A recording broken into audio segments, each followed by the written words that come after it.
So, I want to share some inspiration today regarding how no matter what we are going through, how we have got to keep the faith, we've got to keep our head up, we've got to keep our trust in God, in Yahuah, that He is going to bring us through it. He's going to heal us, deliver us, and that whatever it is we're dealing with, it is going to turn around and work out for our good, like the word says. But that is if you love God and are called according to His purpose.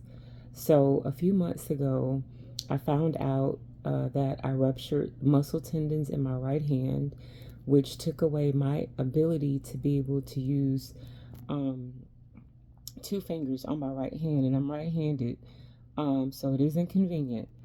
And I was told by the orthopedic that it more than likely occurred because of inflammation that had been built up in my wrist over the years and just did not go anywhere. And the inflammation, although I'm doing okay, the inflammation caused the muscle tendons to rupture out of nowhere. So I either have to deal with it or have surgery if I want to have them reconnected and have use of those two fingers again. So I am considering doing the surgery.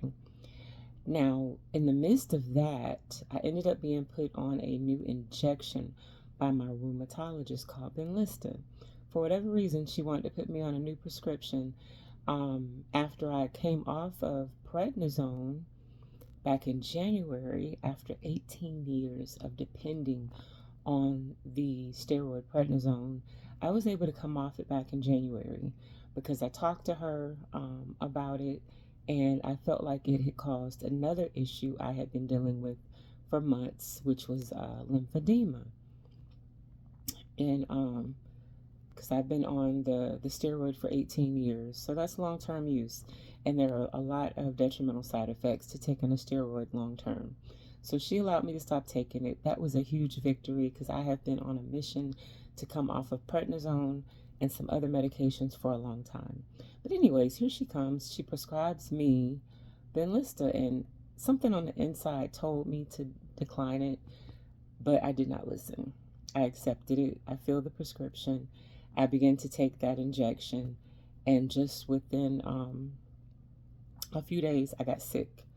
I came down with flu symptoms, but I did not test positive for the flu, but I had every flu symptom there was, and I couldn't even eat. It was bad. So I ended up going to the urgent care for some help, tested negative for the flu, but they went ahead and gave me Tamiflu to help with the systems. You guys, I had a reaction to the Tamiflu. And so the flu symptoms, they got better. But then I ended up having respiratory issues and trouble, difficulty breathing. And I was dealing with dizziness and headaches. So I ended up calling paramedics one day to come check me out because I wanted to go get some medicine, but I was so messed up, I wasn't comfortable driving. So I called EMS to come and test me and check me. And they didn't find anything too bad. My blood pressure was a little elevated. I don't have a history of blood pressure issues. They did recommend I go to the ER, but I was not about to go to the ER and sit in there all day just to get upset because I'd already been to the ER a week prior, and it was the worst experience ever in Greensboro. So I took it easy. I went to a primary care physician, and he did a chest x-ray and discovered I had pneumonia in one of my lungs. So I get over the flu symptoms, then I find out I've got pneumonia in one of my lungs. I'm dealing with those symptoms, and then I'm still dealing with the ruptured muscle tendons in my hand, basically handicapped. And I was like, oh my gosh, it was a really, really, really rough week, that particular week. But I had to keep telling myself, by his stripes, I am healed. I don't know why I'm dealing with this, but it's going to work out for my good. It's going to work out for my good. My healing is coming. My healing is coming. This is not going to last forever. I'm going to get better. I'm going to feel better. This is going to go away. This is going to turn out to be something good in the end. There's a reason why I'm dealing with all of this. So I missed quite a bit of work, but I was able to get some work accommodations approved, which was a plus.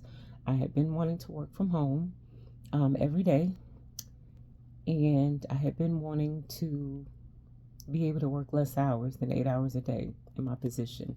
So the symptoms that I was dealing with allowed me to be able to switch to working from home every day remote.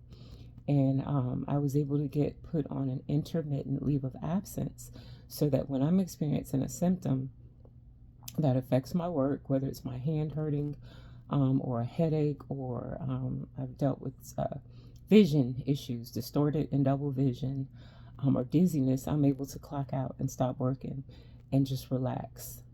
So that is awesome. So I do feel like everything I've dealt with was putting me in place to receive something big.